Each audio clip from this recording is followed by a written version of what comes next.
dowladaha Pakistan, Shiinaha, Iran iyo sidoo kale Ruushka waxay gaareen heshiis rasmi ah oo ka dhan ah dhaqdhaqaaqa dowladda Mareykanka ee dalka Afghanistan iyo sidii looga hortagi lahaa. Maxay u diidan yihiin in dowladahaasi Mareykanka saldhigiisii uu ku lahaa dalka Afghanistan uu dib u helo? Saameynta Mareykanka haddii halkaasi uu tago dal walba uu ku yeelanayo waan dul istaagi doonaa. Afhayeenka wasaaradda arrimaha dibadda ee dowladda Shiinaha ayaa si cad u sheegay kadib kulan ka dhacay magaalada Washington in dowladaha Ruushka, Pakistan, China iyo sidoo kale dowladda Iran inay gaareen mowqif midaysan oo ah sidii looga hortagi lahaa qorshaha Mareykanka uu doonayo inuu dib ugu laabto saldhigii uu ku lahaa gudaha dalka Afghanistan. Kulankan oo magaalada Washington mas'uuliyiintan ku dhex maray waxaa lagu warramayaa in arrimahaasi looga hadlay.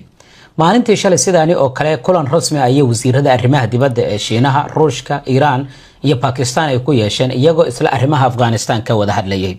waxaana soo baxay hadda inay si wada jir ah ay xooga u saareen sidii looga hortagi lahaa Mareykanka inuu halkaasi dib ugu soo laabto, iyagoo sheegay in loo baahan yahay in la ixtiraamo madaxbannaanida dowladda Afghanistan, qaranimada iyo sidoo kale wadajirka dhuleed ee dalkaasi.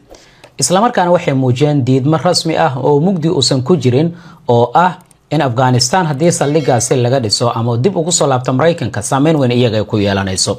ma ahan in Afghanistan oo kaliya u daneynayaan, laakiin dhammaan dowladahani dantooda ayaa sidoo kale ku jirta in Mareykanka dib uusan ugu soo laaban saldhigii uu ku lahaa gudaha dalkaasi Afghanistan. qoraalka waxaa lagu yiri mowqifka waxa uu muujinayaa sida ay dowladahan ay u doonayaan ixtiraamida madaxbannaanida iyo sidoo kale qaranimada dalka Afghanistan iyo si ay beesha caalamka uga hortimaado qorshe kasta oo lagu xadgudbayo madaxbannaanida dalkaasi Afghanistan. laakiin aan eegno waa maxay sababta ay dowladahani walaac uga muujinayaan Mareykanka inuu saldhigiisa Afghanistan dib ugu laabto iyadoo dowladda Afghanistan ee Taliban gabi ahaanba arintaasi ay diiday. aan ku hormarno dowladda Shiinaha inkastoo waxyaabo badan ay jiraan oo ku qasbi karaya in saldhigan Shiinaha uu ka hor yimaado, haddana afar ka mid ah aan soo qaadano. waa tan koowaad arrimaha amniga. marka laga hadlayo dalka Afghanistan wuxuu xuduud la wadaagaa gobolka Xinjiang oo dalkaasi Shiinaha. waxaa gobolkaasi ku nool muslimiinta Ugriska oo ah kuwa inta badan dalkaasi Shiinaha lagu dhibaateeyo. Shiinuhu wuxuu ka baqayaa marka joogitaanka saldhig Mareykanka halkaasi uu ku yeesho laba arrin iyadoo dhanka amniga laga hadlayo. waa tan koowaad in halkaasi laga abuuro deegaanada dhinaca xadka ah kooxo kale oo hubeysan oo ugu yaraan xaalada amni darro ah ka abuuri karaya gudaha dalkaasi Shiinaha iyo sidoo kale dalka Afghanistan xuduudda ay wadaagaan. tan labaadina waxay tahay Mareykanku inuu la socdo dhaqdhaqaaqa guud ahaan ee barnaamijka ama mashaariicda nuclear-ka ee dowladda Shiinaha oo inta badan la sheegay inay ka dhacaan gobolada ku teedsan dalkaasi Afghanistan. arinta labaad ee Shiinaha walaaca uu ka muujinayo haddii Mareykanka halkaasi uu dego waa istiraatiijiyad ahaan gobolka. Shiinaha marka gobolka laga hadlayo waxa uu ka wadaa mashruuca loogu magacdaray Belt and Road. waana mashruuc Shiinuhu uu doonayo in ganacsigiisa uu dhanka dhulka uu maro kaliya marinada kale ee caalamiga uusan isku haleyn isagoo caalamka isku xiraya. haddaba Afghanistan marka waa marinka ugu muhiimsan ee mashruuca Shiinaha uu sameynayo.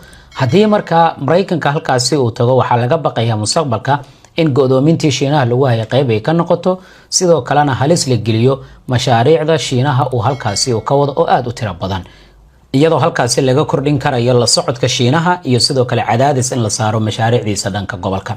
tan saddexaad waa diblomaasiyadda caalamka. Shiinaha inta badan waxa uu ku doodaa Afghanistan inay u tahay meel aad muhiim u ah istiraatiijiyadda iyo diblomaasiyadda marka laga hadlayo, sidoo kalena muhiim u ah iskaashiga dhanka amniga ee dowladda Shiinaha iyo Afghanistan iyo mashaariicda horumarinada. haddii marka Mareykanka saldhig xoog leh halkaas uu ku sameeyo Shiinaha waxyaabo uu ka baqayo waxaa qayb ka ah in laga burburiyo mashaariicdiisii kala duwanaa isla markaana la dhantaalo diblomaasiyad ahaana saameyn uusan ku yeelan dalkaasi Afghanistan iyo guud ahaan gobolka. marka waa meel marka la isku tijaabinayo. Ruushka haddii aan eegno maxay tahay waxyaabaha uu ka walaacsan yahay haddii Mareykanka halkaasi uu soo dego. waa tan koowaad Ruushka dhaxal taariikheed ahaan markaan dib ugu laabano Moscow waxay xasuusataa guuldaradii Sofiyeetka ka soo gaaray dagaalkii ay la galeen Afghanistan 79 ilaa 89. joogitaanka saldhig Mareykanka uu halkaasi uu ku yeeshanana mar kale waxay noqon karaysaa inay dib u xasuusanaysa taariikhda iyo wixii dhacay iyo sidoo kale hoos u dhaca ku imaanaya istiraatiijiyadda dowladda Shiinaha ee wadamada qaaradda Aasiya. arinta labaadna Ruushka wuxuu isku arkaa inuu yahay dal ilaalinaya wadamada ku yaala bartamaha qaaradda Aasiya sida Tajikistan iyo Uzbekistan iyo Turkmenistan iyo sidoo kale Afghanistan. haddii maraykanka halkaasi saldhig uu ku yeeshay marka wuxuu ka baqayaa saaxiibadiisii in la kala furfuro, saameyntiisii dhanka gobolka iyo xoogii bartamaha qaaradda Aasiya uu ku lahaana ugu yaraan hoos loo dhigo. sidoo kalena dowladda Afghanistan oo ay doonayeen inay aqoonsadaan saameyntooda gobolkana halkaas ayay ku weyn doonaan.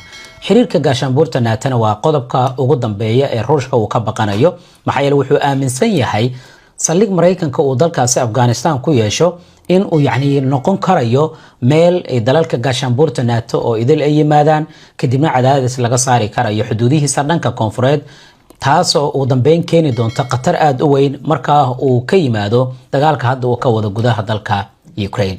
Iran maxay ka baqanaysaa? saddex arrin ayadana. midda koowaad, xuduud dheer ay dalka Afghanistan ay la wadaagaan, si joogto ah ayna xiriir dhanka ganacsiga iyo waxyaabaha la midka ay u leeyihiin. dhaqdhaqaaqyo xooggan dhanka gobolka ay ka soconayaan iyo xuduudaha ay wadaagaan. marka haddii Maraykanka halkaasi saldhigiisii dib ugu soo laabto, waxay ka baqanaysaa inuu u soo dhawaado Maraykanka xuduudihiisa, isla markaana khatar amni ee mustaqbalka ay ku noqoto dhaqdhaqaaqa guud ahaan ee dowladda Iran lala socdo. tan labaadna waa istiraatiijiyadda dhanka militariga oo Iran waxay dareemaysaa oo ay ka walwalsan tahay tartanka xooggan ee loogu jiro Afghanistan inay saldhigyo u noqoto dowlado ugu yaraan ay ishayaan. sidoo kalena waxay ka baqaysaa in loo soo dhawaado dowladda Iran, taasoo mustaqbalka keeni karta in Iiraaniyiinta la isku dayo in la xakameeyo oo lala socdo xitaa dhaqdhaqaaq ay ka sameynayaan dhanka iyo gacanka Hormuz loo yaqaano, iyo in la xiro wadada tamarta ay u soo marta dowladda Iran. tan saddexaad ee ugu dambeysana, Iran waxay isu aragtaa inay tahay awood weyn oo dhanka gobolka qaaradda Aasiya marka la joogo. haddii Maraykanka halkaasi u yimaadana waxay dareensan yihiin in la weeqi karayo awoodda dowladda Iran ay aadka ugu faanayso ee dhanka gobolka, si gaar ahaaneed Afghanistan iyo gobolka bartamaha qaaradda Aasiya. Iran sidoo kale waxay dareensan tahay marka in awoodda gobolka ee saameynta ay ku leeyihiin Afghanistan iyo shiicada halkaas ay eriyadaas ama deegaanada dhinaca xadka ku badan iyo dhankii dhaqaalaha iyo ganacsigana gabi ahaan in arrintan saameyn ay ku yeelan doonto. Pakistan sidaas oo kale xiriir taariikhi ah ayaa Afghanistan kala dhaxeeya, khilaaf gudaha ayaa sidoo kale jira. sidoo kalena waxay ka baqanaysaa dowladda Pakistan in ay weyso doorkii isku dayga ama dheelitirka dhanka xiriirka oo ay la leedahay Maraykanka, Shiinaha iyo sidoo kale dowladda Ruushka, iyadoo Pakistan maalmihii ugu dambeeyay sidoo kale ay saameynteeda gaarayso wadamada Carabta oo heshiiskii ugu dambeeyay oo ay la gashay dowladda Sacuudiga wuxuu indhaha u kala furay dowlado badan kuwaasoo hadda baadi goob ugu jira inay Pakistan heshiis la gaaraan. aragtidaadana la wadaag, waad mahadsantaa waxyaabaha aan ka tagay, adigana qaybta hoose noogu reeb.